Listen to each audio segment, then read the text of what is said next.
I never meant to take over the cafe. That was never the plan. I was supposed to help out for a few weeks during my gap year, just until my parents found someone more permanent. But weeks turned into months, and months into 6 long years. I'm Liam, 28 now, and if you asked anyone in town who ran Delilah's Cafe, they'd probably say me. Not my dad, not my mom, not my older brother Drew, who lives 20 minutes away and shows up twice a year to take photos with his kids out front like it's some kind of family legacy. No, they'd point to the guy behind the counter with flour on his shirt and a pencil tucked behind his ear, the one who remembers everyone's name and how they take their coffee. That was me. I started small, sweeping floors, wiping tables, running groceries. I didn't mind. My parents had poured everything into that place when they first moved here from Croatia. The cafe was their dream, and I respected that. But it was crumbling by the time I stepped in, burnout staff, a tired menu, and maybe 5 regulars who came more out of loyalty than love for the food. I saw potential, though. I always had an eye for small details and a gut feeling about what people actually wanted. Slowly, I started suggesting changes. At first, it was subtle, updating the chalkboard menu, adding a new sandwich special, putting on some soft indie music instead of the dated folk songs that made the place feel like a time capsule. The regulars noticed. They smiled more, stayed longer. Then I overhauled the pastries, baked them myself using recipes I'd been tinkering with. Suddenly, people were asking for the almond croissants, then the sourdough, then the whole breakfast board I came up with on a whim one Saturday morning. My mom was skeptical at first. She'd always been more comfortable in the kitchen, working behind the scenes. My dad, on the other hand, seemed grateful.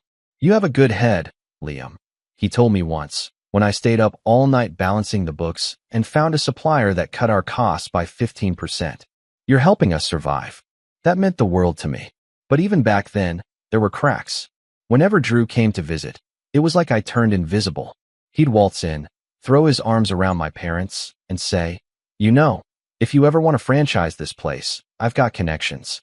He was in real estate, flipped houses, drove a BMW, had 2 kids, and a wife who only spoke to me when I brought up school tuition or daycare. My parents would beam at him like he was the golden child come down from the heavens. I'd be standing there, apron on, hands smelling like coffee grounds and yeast, and they wouldn't even introduce me as the manager. Just Liam's helping out. At first, I brushed it off.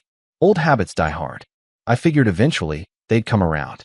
After all, I wasn't just helping anymore. I was running the place. I hired new staff, built an Instagram page that actually brought in business, ran promotions, created seasonal drinks, even organized poetry nights and small concerts that had lines out the door.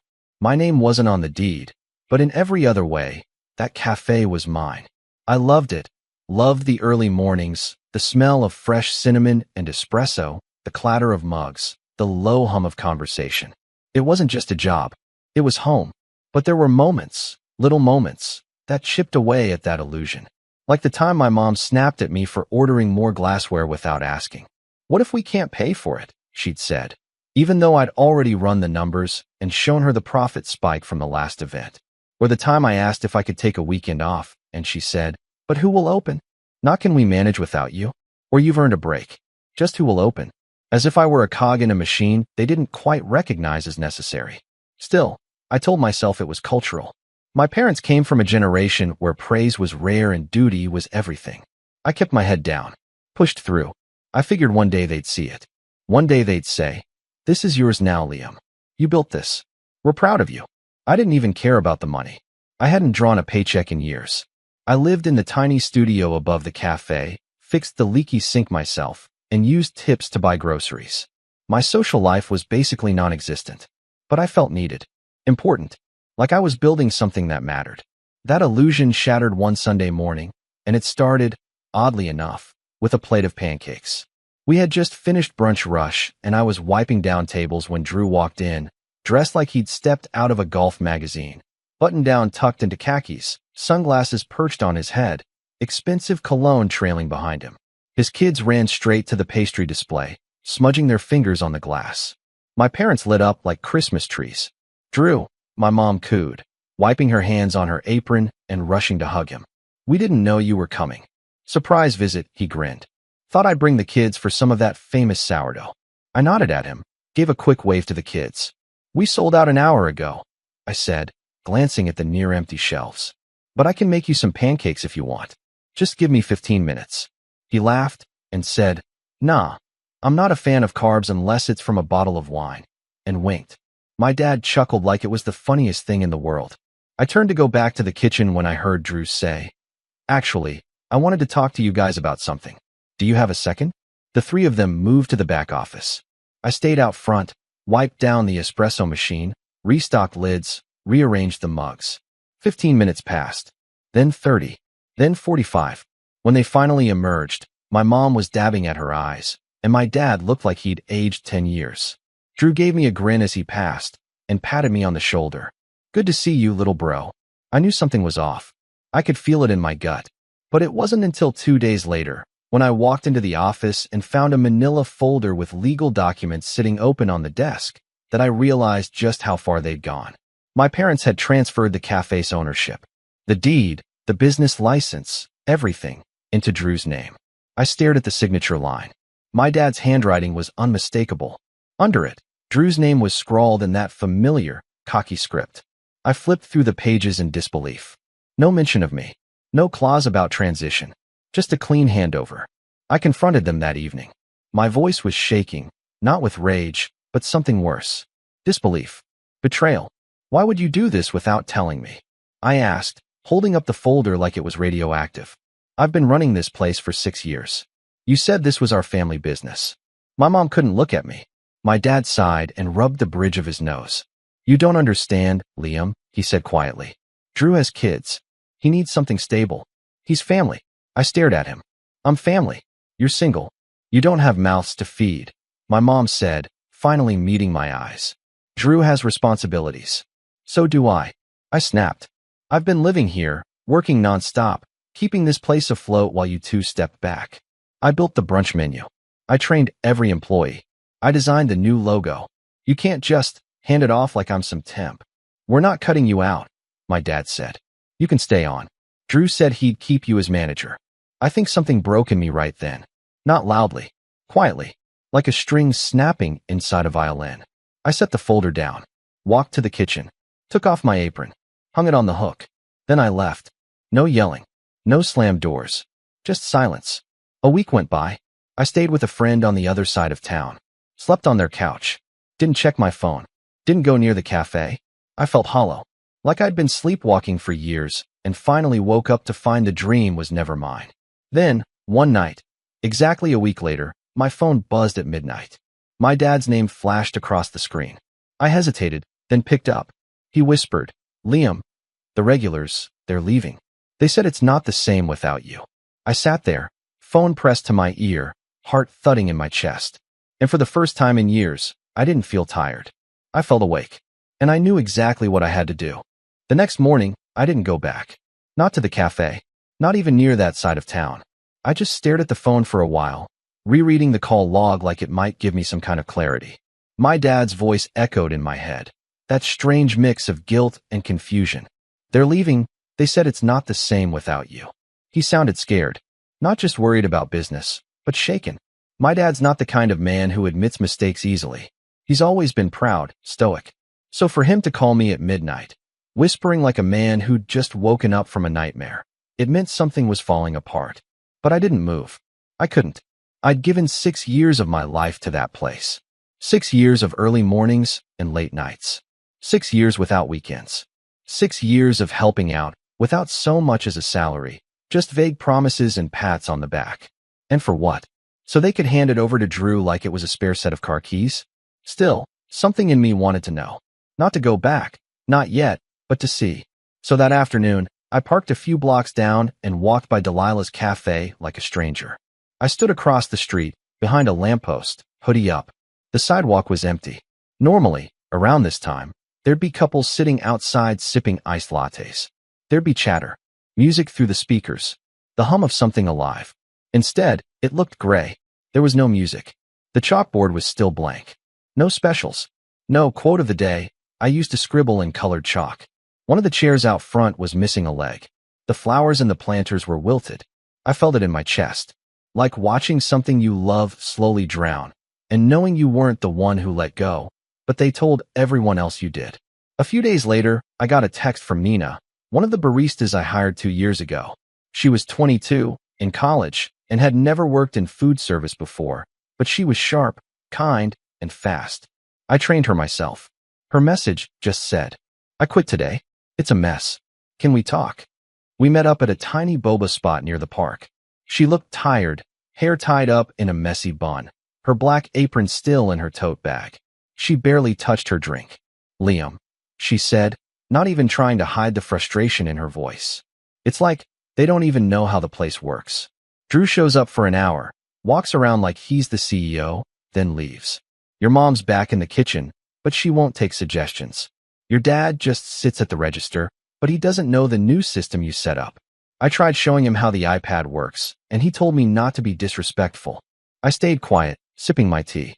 They ran out of almond milk yesterday. You know how many people ask for that? A ton.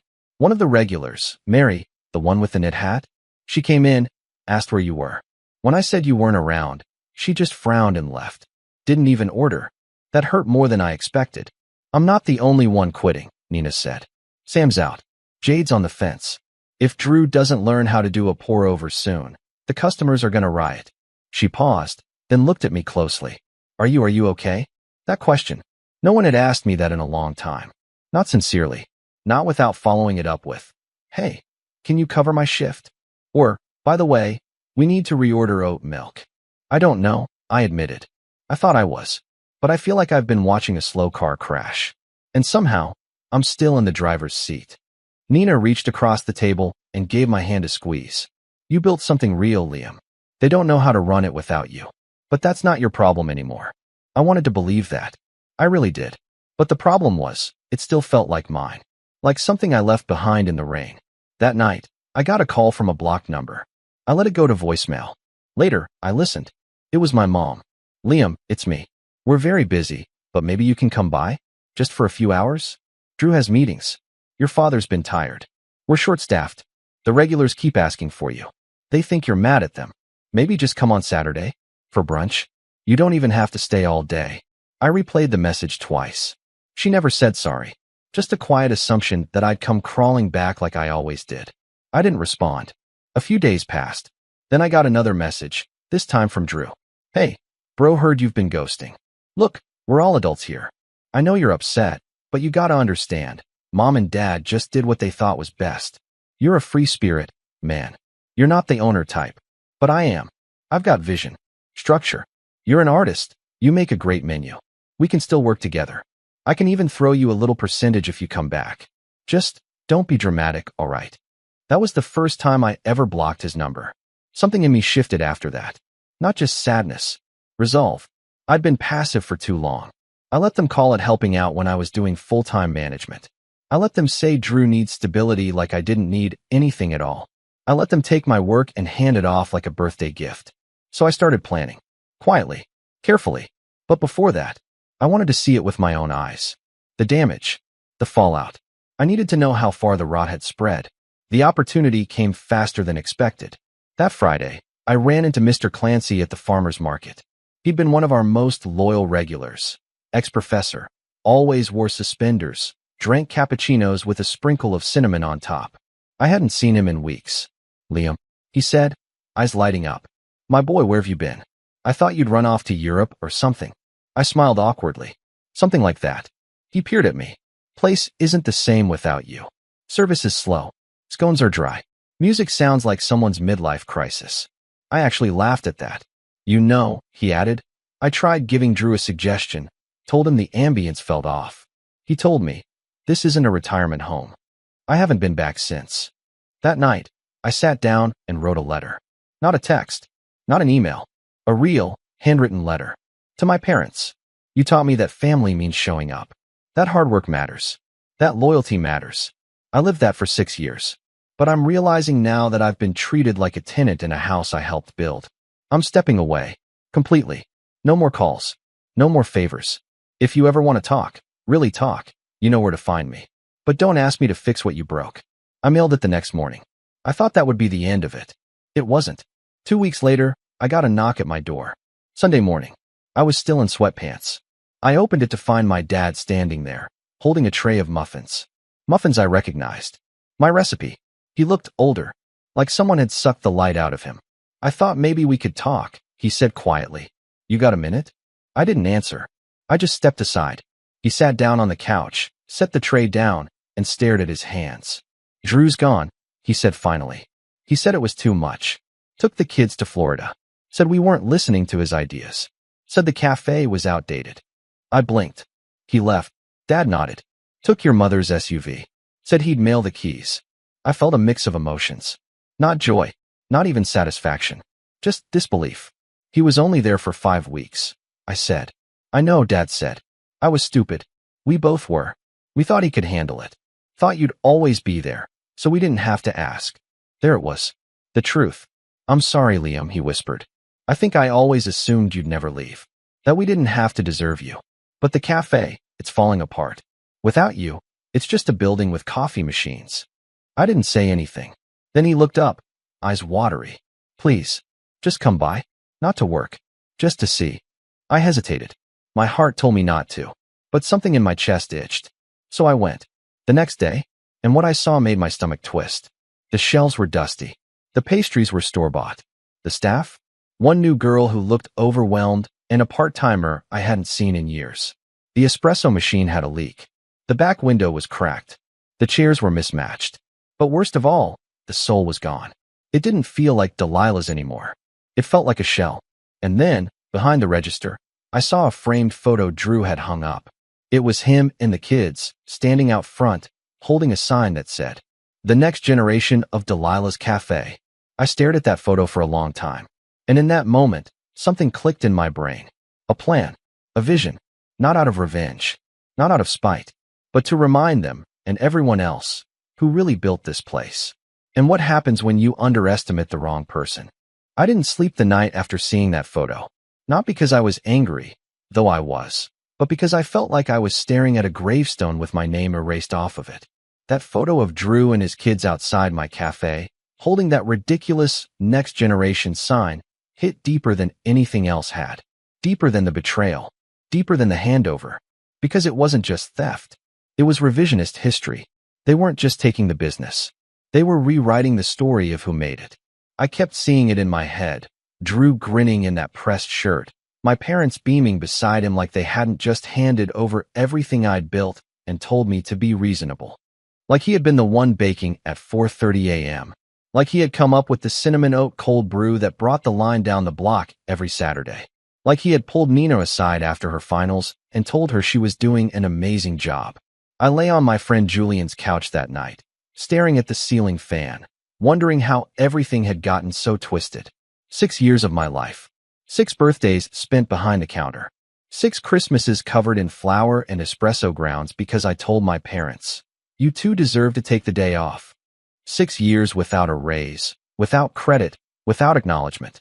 6 years I could have spent building my own thing. And here I was, 28 years old, jobless, no savings, and sleeping on a couch in a 1-bedroom apartment above a pizza place that smelled permanently of burnt cheese. It hit me around 3 a.m. This was my rock bottom. Not the day I walked out. Not when I saw the deed. Now, the moment I realized how much of myself I'd given away, freely, stupidly, with both hands, and how little of it I could ever get back. But here's the strange thing about hitting bottom. Once you realize you're there, something flips. There's no lower to go. No facade left to cling to. No illusion to prop yourself up with. Just the raw, honest truth. And the truth was, I wasn't angry at Drew. Not really. I was angry at myself. For giving so much. For asking for so little. For waiting for permission to be seen. That's when I decided I wasn't going to wait anymore. The first thing I did was pull out a notebook. Not a laptop. Not a phone. Just a beat-up Moleskine I'd had since college. I opened to a fresh page and wrote at the top, "Start over." And beneath it, I made a list. Not a business plan. Not yet. Just a list of what I missed. The smell of freshly baked sourdough. Conversations with regulars. Latte art that looked like actual art. Trying new drink ideas and watching someone light up after the first sip. The energy of morning rush. The silence of pre-dawn prep. Creating something people came back for. Watching someone fall in love with their favorite corner of the cafe. I stared at that list for a long time. Then I turned the page. This time I wrote, "What I don't Mississippi. Being invisible. being taken for granted, being the helper, living in a space I couldn't call mine, being controlled by guilt, waiting for recognition that never came, living someone else's version of family business. That list was longer. It was the clearest I'd felt in months, maybe years. I spent the next week applying for jobs just to get some cash flow. Barista work, catering gigs, baking prep, anything. I landed a part-time job at a new vegan cafe across town called Bean and Sprout. The owner, Tasha, was a former food blogger who'd gone all in on creating a cozy, plant-based space with a greenhouse vibe. She had a startup's energy and the attention span of a golden retriever, but she let me experiment with their menu right away. I started slow. Didn't tell her much about my past. Just made my lattes, cleaned up, clocked out. But on my third shift, she caught me tweaking the layout of their pastry display. "Did you move the muffins?" she asked, brow raised. "They were crowding the vegan lemon scones," I said. "People reach for what's front and center. Figured you'd want to push the high-margin stuff." She blinked. "Okay, who are you?" I shrugged. "Someone who spent too many years watching pastries not sell because they're in the wrong spot." She grinned. "You want to take over display layout permanently?" I paused. "Sure." That was the first yes I'd heard in months that wasn't transactional. I started staying after hours, helping Tasha brainstorm specials. I pitched a summer solstice board that featured house-made lavender granola, coconut yogurt, fruit compote, and mini matcha muffins. It sold out the first weekend we ran it. Tasha gave me a fist bump and said, "You're a freaking wizard." For the first time, I felt like I wasn't just filling a gap. I was being seen. Word got around. Old customers from Delilah's started trickling in. First Mary with the knit hat, then Clancy with his suspenders, then the girl who always ordered an haute couture to do and used to doodle in her sketchbook for hours in the corner booth. They'd do a double take when they saw me behind the counter. "You're here now?" they'd ask, smiling. "For now," I'd say. Each one told me the same thing, in different words. Delilah's isn't the same. It's got no soul anymore. Eventually, even Nina came by. She'd taken a gig at a bakery down the road and was thriving. We sat in the back during my break and talked about old times. "You were too good for that place," she said. We all knew it. I didn't cry, but I felt something unclench in my chest. Like a knot I hadn't realized was still there had finally come loose. Around that time, Tasha approached me with an idea. "You ever think about starting your own place?" she asked, sipping her turmeric latte. I gave a half laugh. "Only every day." "Serious question. I've got investors sniffing around. They want to open a second location. I'm not ready. But you? You're kind of built for it." I looked at her, stunned. "Are you offering?" "I'm saying," she said, leaning in, "if you want to do something yours, I'll back you. Or at least help you find someone who will." I went home that night and didn't sleep again. Not from dread this time. From possibility. Within 2 months, I drafted a full concept. It wasn't Delilah's 2.0. It was mine. A brunch-forward cafe with a bakery twist. Open concept kitchen. Communal tables and quiet nooks. Local art. Rotating seasonal menu. A place that felt alive, like it breathed with the city. I called it Bruno's. After my grandfather. The man who taught me how to knead dough when I was 9, who used to say, "Flour remembers the hands that shaped it." Every detail was deliberate. Every choice was mine. We found a small space near the Riverwalk. Sunlight poured through the front windows in the morning. The walls were exposed brick. The rent was manageable. I poured my savings into it, and Tasha helped me find an angel investor who believed in the vision. Opening day was chaos. The espresso machine jammed. A box of produce went missing. Our POS system glitched. But people showed up. Old regulars. New faces. Friends of friends. Strangers who'd seen the flyers or followed the teaser posts on Instagram. I stood behind the counter, apron on, hands slightly trembling. Then someone walked up and said, "Liam, right? I used to go to Delilah's every Saturday just for your sourdough. Please tell me it's on the menu here." I smiled. It's better now. A month in, we were breaking even. 2 months in, we had a write-up in a local food blog. 3 months in, we were booking out weekend brunch slots a week ahead. Customers brought their friends. Influencers started tagging us. I hired Nina full-time. Gave her a leadership role. She cried when I handed her the offer letter. Every day, I walked in and felt like I was breathing new air. The walls felt different. The light felt different. Because this wasn't a borrowed dream. It was mine. Then, on a quiet Wednesday morning, the bell above the door chimed. I looked up, and there they were. My mom, my dad, standing in the doorway like strangers at a gallery, unsure if they were allowed to enter. They looked older, smaller.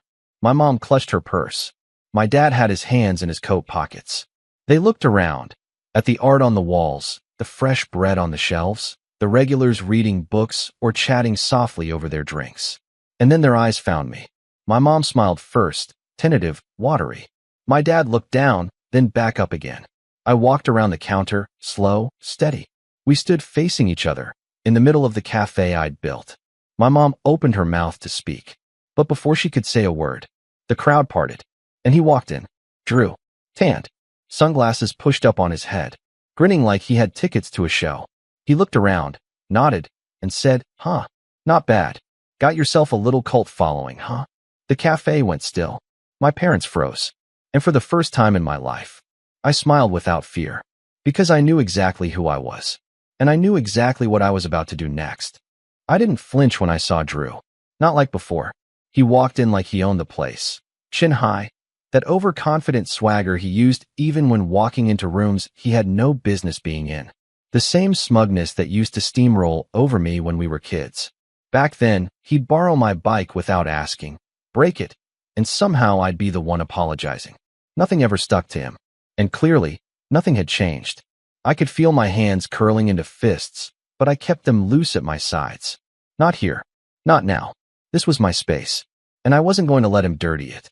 He glanced around, gave a low whistle. "Damn, you really did this, huh?" He said it like he was surprised. Like it was an accident I'd built something better than he ever could. I didn't answer. My mom looked between us, clearly panicked. "We didn't know he'd come," she whispered. "He must have followed us." I believed her. Kind of. But the damage had already been done. Drew's presence had shifted the energy. Customers were glancing over now. Quiet murmurs rippled through the cafe. Drew stepped closer. "You got a table? I'm starving. Thought maybe we could catch up, little bro." He grinned, like the past year hadn't happened. Like he hadn't hijacked everything I'd built and called it his own. Like I hadn't vanished from my own life for half a year because of him. I let the silence stretch. Then I said, loud enough for the nearest tables to hear, "This cafe doesn't serve parasites." A few gasps. One soft laugh from someone near the window. My mom's face paled. My dad looked down again. Drew's grin faltered. "Okay," he said, that cocky edge starting to crack. "You've had your fun. Now maybe let's talk like adults." "You mean the way you talked like an adult, when you forged your way onto a deed and told the staff I was just a helper?" I asked, still calm. Still ice. My voice wasn't shaking anymore. Drew looked uncomfortable now. "You walked out. No one kicked you out." I took a slow step forward. "You took everything I built," I said, voice quiet, but with weight behind every word. "The menu I created, the staff I trained, the atmosphere I cultivated, and you ran it into the ground in 6 weeks." His nostrils flared. "I tried to save it. You were just playing pretend. That place wasn't sustainable." "Funny," I said, folding my arms, "because it's been more than sustainable here. Without you. Without them. Without anyone but the people who actually care." I turned to my parents then. My mom looked like she was on the verge of tears. My dad, stoic, unreadable. But he didn't speak. They never spoke when it counted. "You shouldn't have brought him," I said to them. "If this was your idea of a peace offering, it's as tone deaf as everything else has been." I turned to go, but my dad suddenly spoke. "You're right," he said. I stopped. The whole cafe seemed to pause with me. He looked at Drew, then at the customers, then back at me. "You're right," he repeated. "We made a mistake, and we've been living with it ever since." Drew blinked. "What, Dad? You threw it away," my dad said sharply, not even looking at him. "You didn't want the cafe. You wanted control." My mom put her hand over her mouth. I stood still, trying to process what I'd just heard. The apology I thought I'd never get, but now? Now it didn't feel like a victory, because it wasn't about words anymore. It was about consequences. And that's when the ideas started to form. After they left, I sat with Tasha in the back office. She had that look in her eyes again, the one she got when she was about to do something reckless and brilliant. "So what's the play?" she asked. I looked at her. "I'm going to take back everything they gave him." She raised an eyebrow. "You want to reopen Delilah's?" "No," I said. "I want to bury it." She nodded slowly. Tell me everything. So I did. Over the next few hours, we hatched the plan. The rise of Bruno's had already proven I could build something better, but now I wanted to expose how hollow their version of Delilah's had become. Not just to our regulars, but to the whole community. Because here's what I realized. Drew didn't just rob me of ownership. He tried to rob me of identity, of authorship, of narrative. He wanted to be the face of something I built with blood, sweat, and soul. He wanted to wear my story like a coat. So I was going to take it back, publicly, smartly, and with the kind of precision he'd never see coming. Step 1. Reclaim the regulars. It started with invitations. Handwritten. Personalized. Every former Delilah's regular I could remember got one. I still had the old customer log in a notebook, names, drinks, favorite seats. The invitation was simple. You knew me at Delilah's. Now come see what I've built. One weekend only. VIP preview of Bruno's autumn brunch menu. For our original supporters only. I sealed each one with a wax stamp. Made it feel exclusive. Intentional. That weekend, they came in droves. Clancy, Mary, the sketchbook girl. Dozens of them. Some I hadn't seen in a year. They gasped at the design. Took pictures. Hugged me. Told stories. One whispered, I knew you had something special, Liam. I'm so glad you finally got your own place. I didn't just reclaim them. I reminded them of who I was. Who I'd always been. Step 2. Expose the collapse. I reached out to Nina and the other former staff who had fled Delilah's after Drew took over. We met at a tiny wine bar one evening. I bought the first round. Tell me everything, I said. And oh boy, did they tell me. Drew had tried to cut costs by using frozen pastries. He canceled the poetry nights and community events. He replaced the chalkboard with a generic wall sign. He tried firing an employee for talking back when they asked for a second mop. He told customers that too much art makes the place look cluttered. I took notes, dates, incidents. Then I called a friend from the local food blog, the same one who had written a glowing piece on Bruno's 2 months earlier. I've got a follow-up, I told her. But it's more than a review. It's a story about what happens when passion is replaced with profit. She was intrigued. We scheduled a full interview. She even asked to visit both cafes to compare. Let's just say, Bruno's made an impression. Step 3. The event. Tasha helped me organize it. A weekend market pop-up in the park across from the river, right near Delilah's. Officially, it was branded as Bruno's Fall Fest, but everyone knew what it was. Live music, local vendors, pumpkin lattes, and my sourdough, center stage. We set up banners that read, built with heart, baked with soul, Bruno's. Customers lined up. Pictures were posted. Stories were shared. Someone even graffitied a bench near Delilah's with the phrase, it's not the same without Liam. I didn't do it, but I didn't erase it either. Then came the final stage, the one that would sting. We announced Bruno's second location. Not across town, not even down the road. Directly next door to Delilah's. The space had just opened up. A former boutique store. Same foot traffic. Bigger windows. I made the deposit the next day. Tasha looked at me as I signed the lease and asked, you sure you want to go this far? I looked her in the eye. I'm not doing this to destroy them, I said. I'm doing this to make sure they never rewrite my story again. And maybe, make them watch what happens when the kid they overlooked becomes the man they can't ignore. The opening day of Bruno's second location was quiet on purpose. No grand ribbon cutting. No press releases. No live streams. Just a soft launch with handwritten signs in the window that said, Bruno's, now even closer to home. It was less than 20 feet from Delilah's. Literally a few steps across a narrow alley. I chose the unit not to compete with them, but to overshadow them. I didn't want to steal their customers. I wanted them to walk out of Delilah's, glance left, and feel the pull of something better. Something real. The new space was beautiful. Sleek but warm. Natural wood tables, soft jazz in the background, plants draped over exposed beams, glass jars of house-made granola on the shelves. A pastry counter with rotating daily specials. Staff in tan aprons, handpicked and trained the way I always wanted to, slow, intentional, empowered. We called it Bruno's West, and it was everything Delilah's used to be, before they ruined it.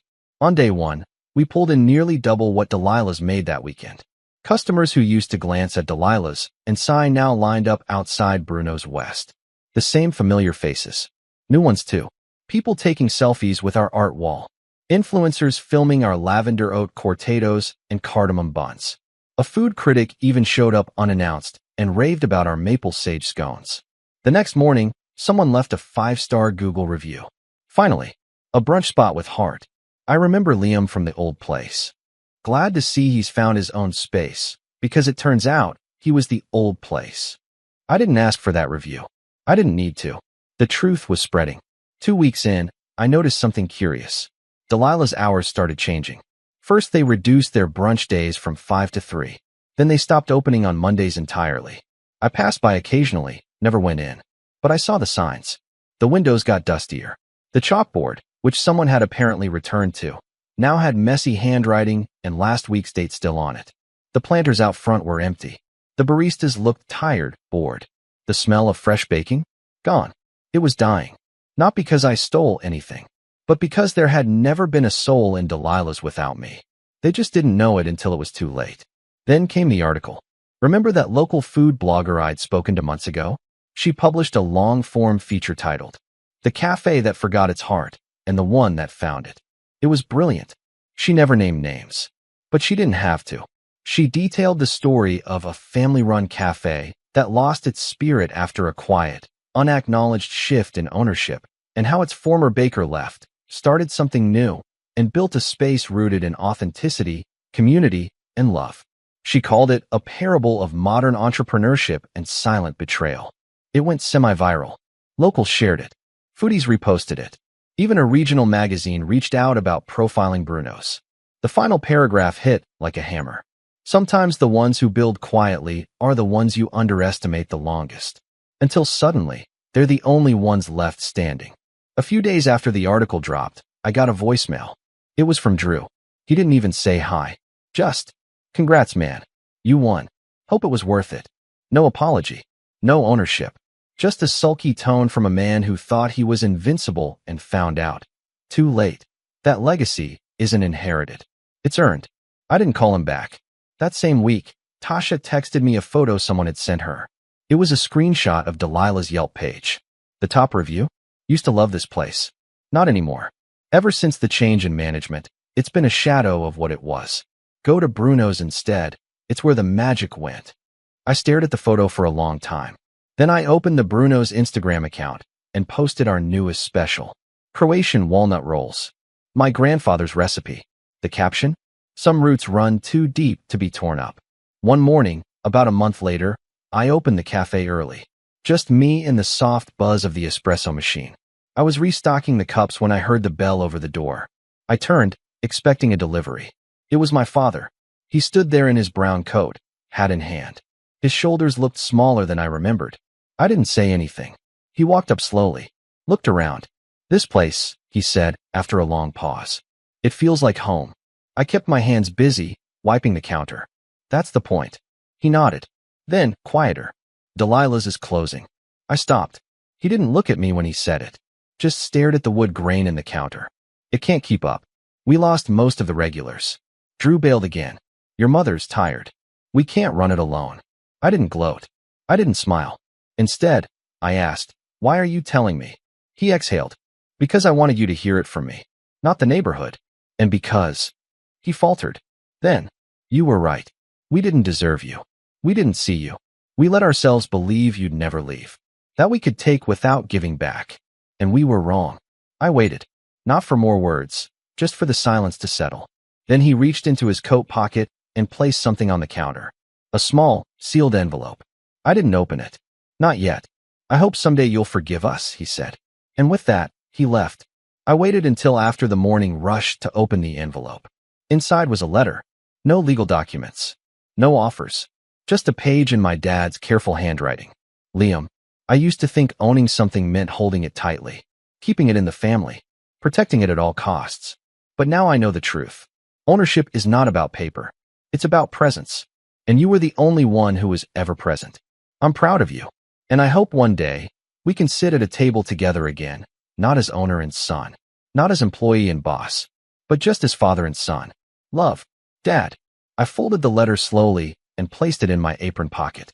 A month after Delilah's closed, the space was empty, boarded up, faded sign, no flowers, no chalkboard, just silence. Someone tagged the front door with graffiti one night. A quote I didn't recognize. You can't fake roots. They grow where the care lives. Someone sent me a photo. I didn't erase it. At Bruno's, we launched a community mentorship program for young chefs.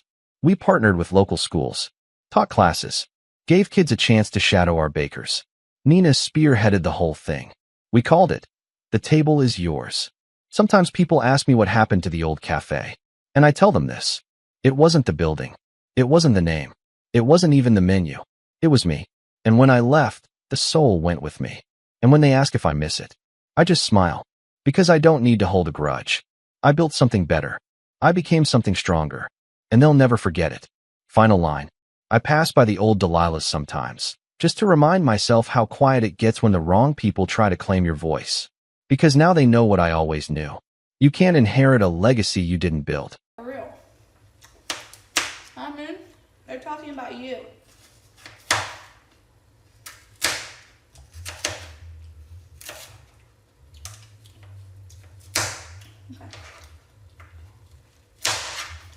Okay. Got carrots. You know, rub it, don't you? Why? It's carrot sticks. Willie, it's literally carrot sticks. Like, it's the one that's already like, what's the meal? Carrots, broccoli, rice, and lean beef strips. Yeah. In school, they gave us something called a log. It's celery, peanut, and raisins. Ooh, hi, Rainy. Is that good? Does it taste good?